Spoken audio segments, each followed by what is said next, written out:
questions from Christopher Purnell.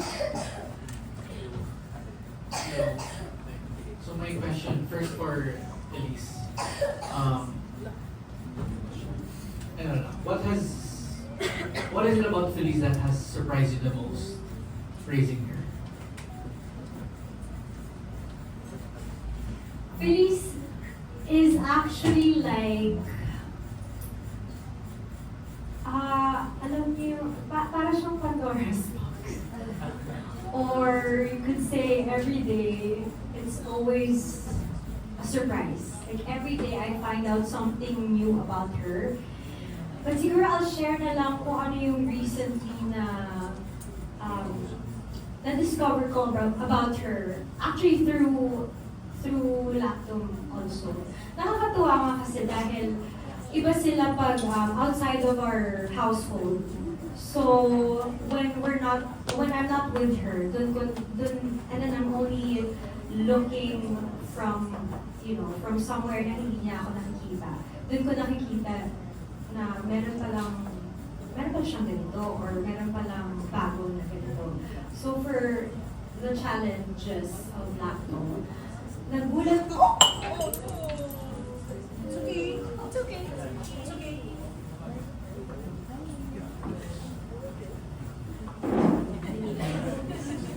It's okay. No harm done. Okay. Daming nangyayari. The most relatable press con for parents. That's for sure. So they can.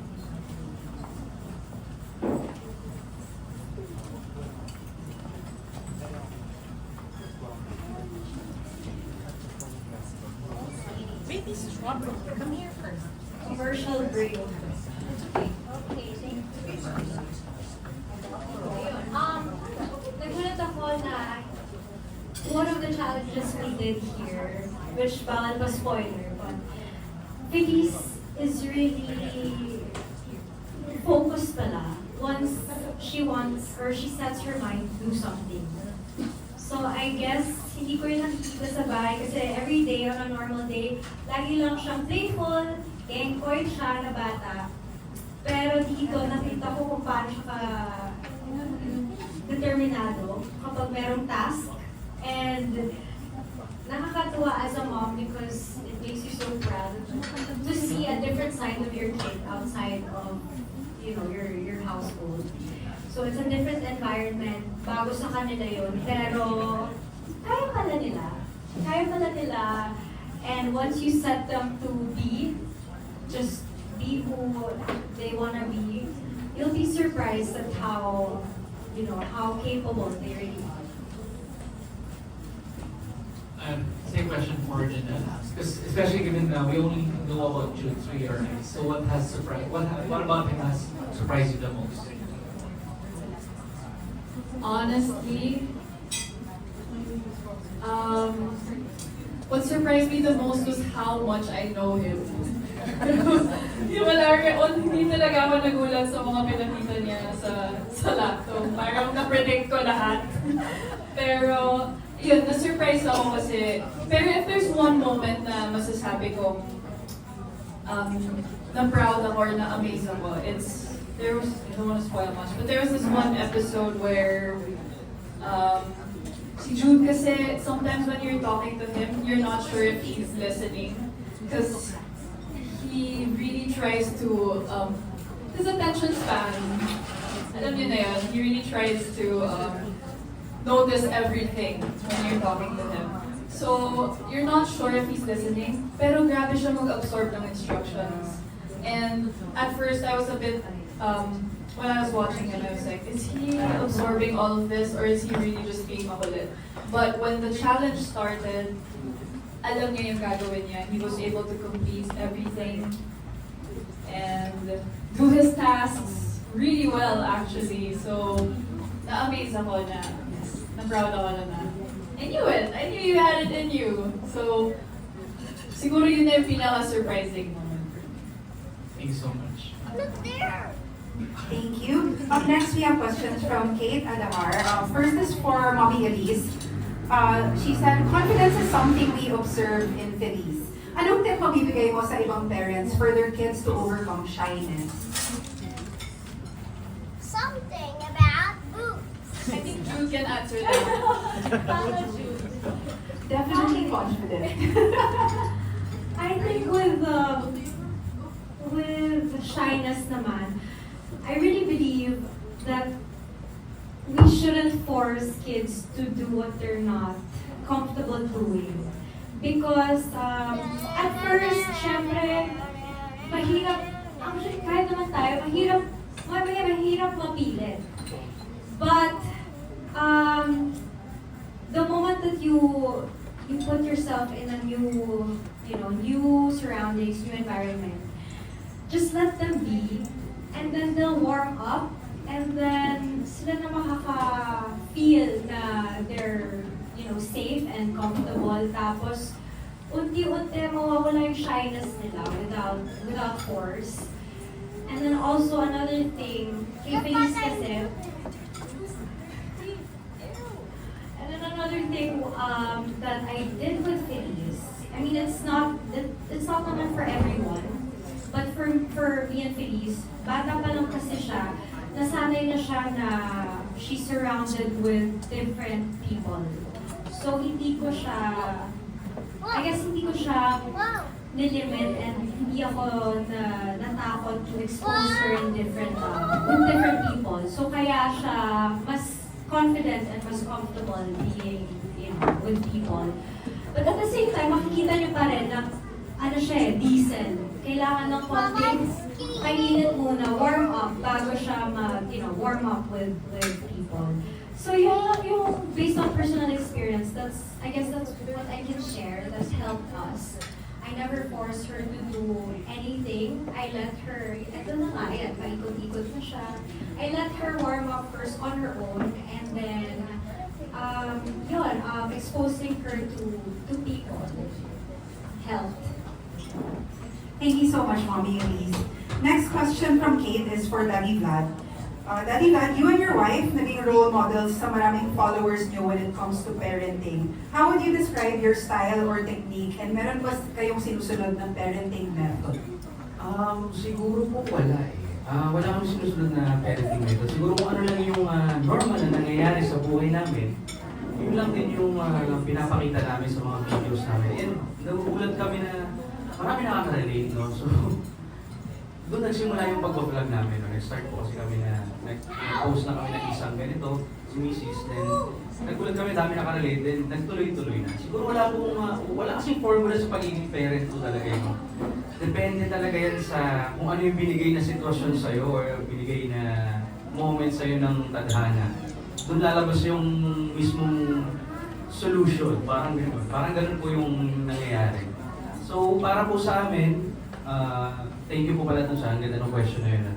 Nakakatuwa na maraming mga magulang na natuwa. Pero, yun po, wala eh. Walang formula, there's no formula, there's no kung ano yung dapat mo gawin bilang magulang. Naniniwala ako na kapag naging magulang ka na, pag nandiyan na yung moment na yun, kaya ko pala. No? Kasi maraming mga tao na nag-iisip, parang hirap maging magulang.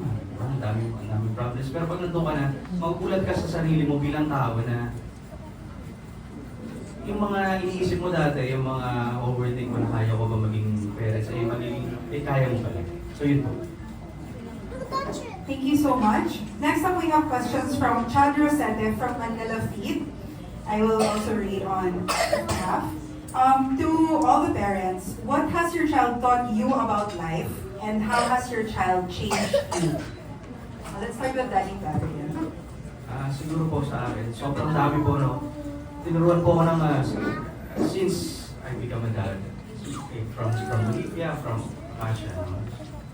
Tinuruan niya ako maging matibay talaga sa buhay. Sobrang ang daming challenges, lalong-lalo na nung early years ng pagiging parent namin. Napakarami, gaya nung kay Miss Janela rin na sinabi kanina. Muntik na rin akong, alam mo yung sobrang dami ng mga problems. Parang may time na darating na, ano ba ito? Parang kayo na. Pero siguro nung nakita ko na may anak ako eh.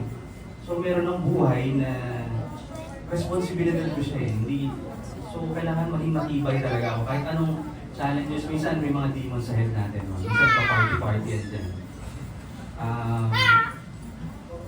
Pag naging magulang ka na, talagang, alam mo yun, lalabanan lang siya daily. No?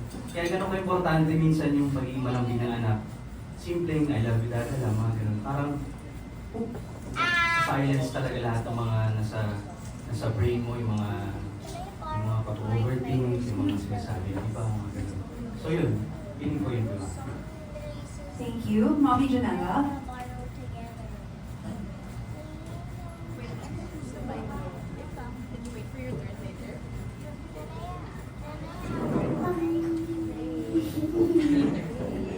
Sorry, he wants the mic. Okay.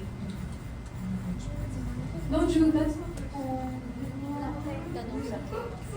Yeah, I don't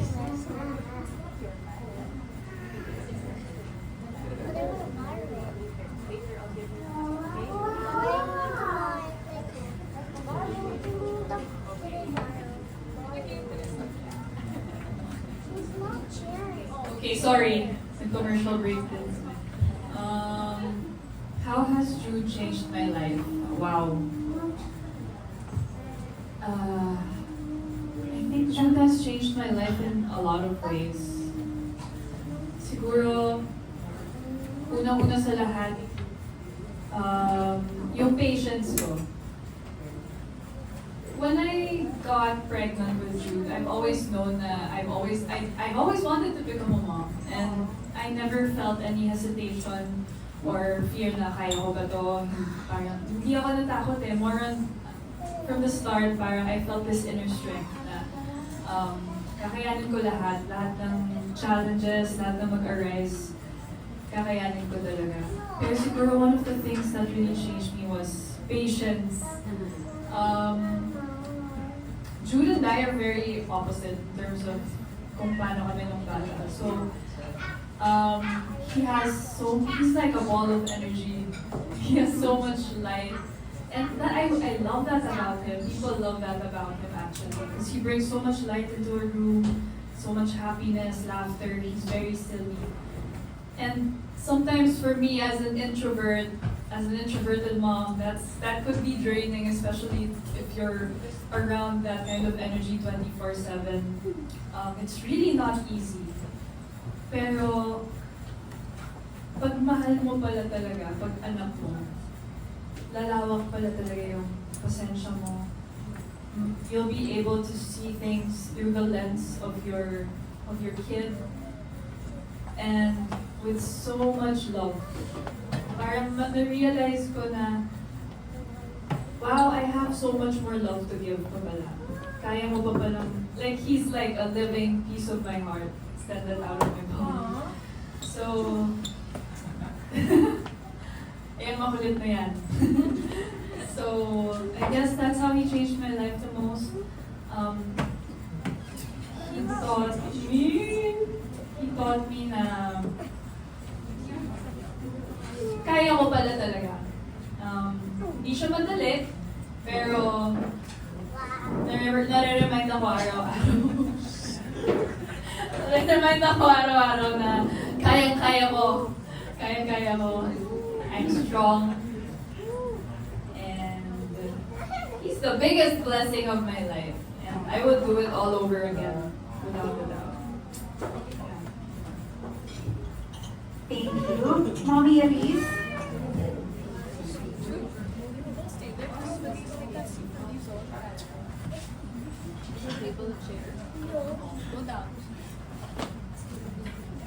Grabe yung tanong, no? Parang it really makes you think about your whole life. In this kind of setup, how has Felice changed my life? Before having her, kasi I grew up in a solo household family as well. And then, only child din ako. So I think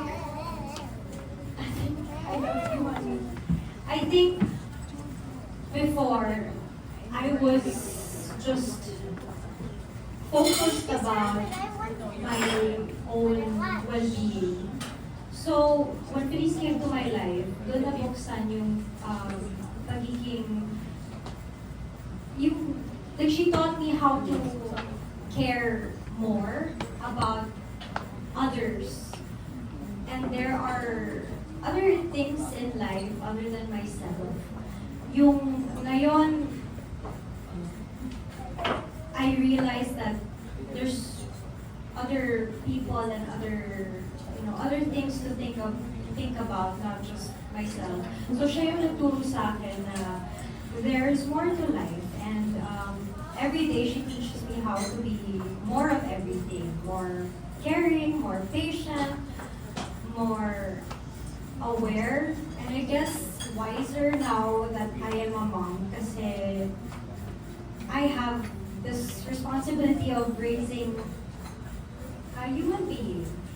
So, yun, parang 360-degree talaga yung change sa akin from being a single child and just, solo child. Tama naman. And becoming a mother na, unexpected. So, total flip talaga ng buhay ko si Feliz. But I'm really glad that I'm very blessed that God has given me Feliz as my daughter. Kasi every day she makes me feel like there's nothing else in life that I could have. Her alone is enough.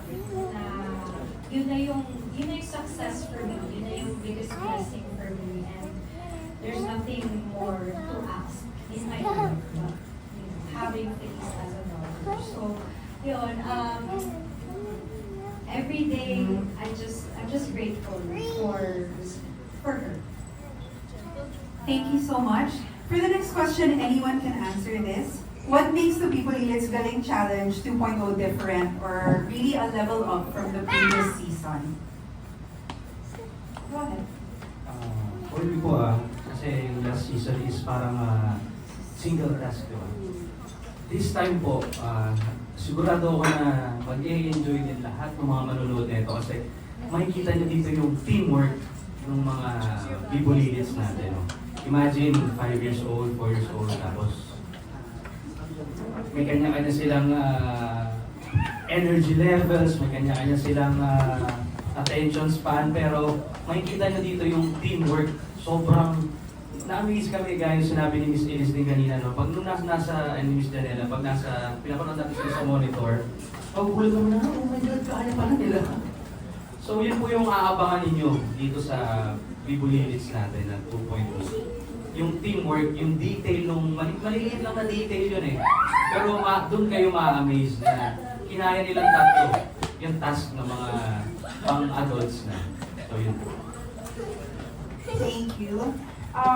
Related question to Mommy Janela. How much has your relationship with Jude grown since the first season of Bibolilits? Wow. I think Jude has matured a lot from the last season. He's growing so fast and learning so many things so fast. Sometimes I can't keep up. How has my relationship with him grown? I guess, like I said earlier, I'm really just enjoying discovering and getting to know him. He's growing up into the new quirks of his personality that just it sometimes amazes me, and I really make sure na I encourage the positive things that come up. I don't, like sometimes kasi baka we say things that might discourage our kids to be themselves. Parang pag palagi mong sinasaway, parang yung self-expression nila na napipigilan. So I make sure na na-encourage ko na, okay, if that's how you feel about something, we don't have to feel the same way about the same situation. So, I encourage him to be himself. So, I guess, ayun, na-enjoy ko lang talaga na na-experience yung growth niya. Now, he's a lot more mature. Thank you. Next question for Mommy Elise. What lessons would you like to impart to your fellow moms in the second season of Bibolilits?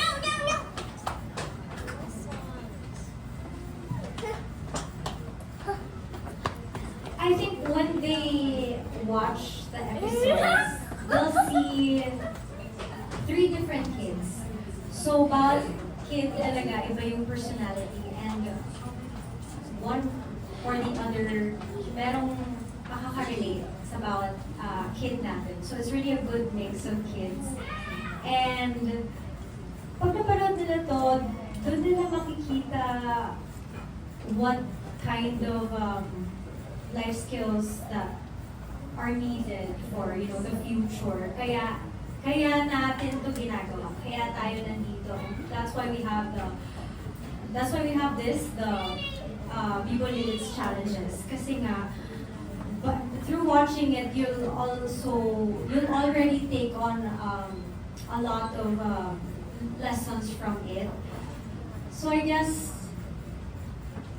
ako ngayon, ang hirap magsabi ng anong matututunan nilang lessons without showing it yet. So I guess, it's exciting and wait and see kasi ang ganda talaga ng combination of the kids and the challenges and everything that we can learn from this season. And it's so fun.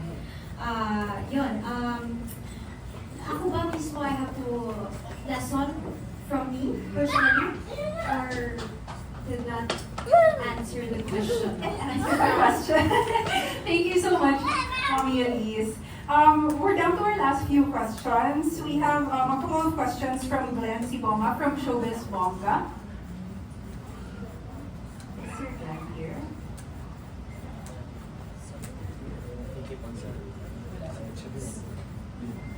Wala. Okay, I will just read the questions then. For Janella and Elise, in doing this show, Bibo Lilits, ano yung mga bagong na-discover niyo sa sarili niyo? At meron ba kayong na-discover na bago sa mga anak niyo?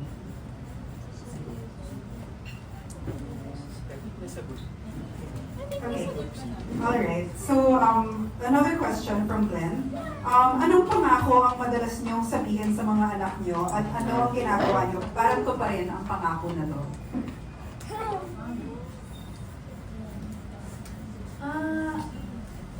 Marami kasi yung pinapangako sa kanya. Kailangan i-bribe yan minsan. Marami tayong napangako na Oo, ice cream. marami tayong napapangako. Pero siguro, hindi ko man ma-share lahat ng napapangako ko. Ang ma-share ko siguro is, I make it a point na kapag may pinromise ako sa kanya, tutuparin ko talaga. I don't want him to grow up having trust issues with empty promises. I make sure na kahit pa paano, kung meron akong nasabi sa kanya and he's looking forward to it, tutuparin ko, gagawin ko ang lahat para matupad ko siya. Yun lang. Yeah, actually same. Kasi little promises katulad nga ng mga simple kunwari prize after reward after doing something. Yung little promises na yun, as a parent, I feel like I have the responsibility to keep it. Kasi yung deeper meaning nga doon is yung naniniwala sila na once you say something and promise it, you really have to stick to it. So, bata pa lang sila ngayon, pero syempre, doon magagaling na pagtatanda nila, yun yung na-instill na lesson sa kanila and na, I guess, like, they will remember it.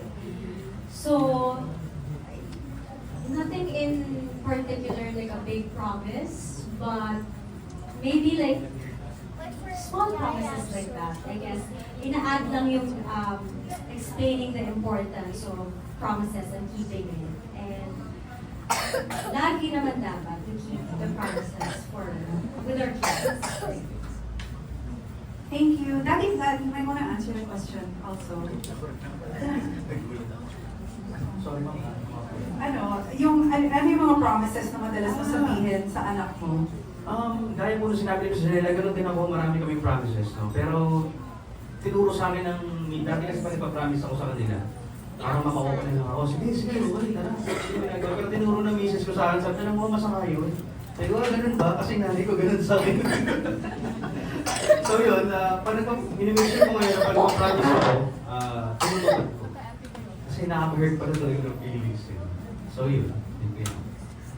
Thank you so much. Next question is for Mommy Janela. Paano ka naghanda para sa program na to at kaano ka kabibo ng bata ka? At gaano, sorry. Kaano ka kabibo ng bata ka? Ay, nung bata ako, hindi ako bibo. Ako yung opposite ni Jude. Sobrang mahiyain akong bata. Kaya na-amaze ako. Na-amaze ako na nakapag-lola ko ng ganito. Nakaka-proud siya. And, ano yung first question, sorry? How did you prepare, How did I prepare? as a mom for the challenge? Prepared? Honestly, Jude and I didn't really prepare much for it because I didn't want him to have a mindset that parang this is work, this is a challenge. Parang more on siguro, I just told him, I briefed him about what he was supposed to do, a task he was supposed to accomplish. And the rest, siya na lahat yun. I didn't want to rehearse too much or like, I wanted everything to be organic and for people to really see kung paano kami ni Jude and mostly kung paano si Jude as like kung paano niya i-overcome yung mga challenges na yun. So yeah, not much. Thank you so much. We want to open the floor if there are any other additional questions. Or are we all good? All right. Looks like we are all good. Thank you so much to our friends from the media.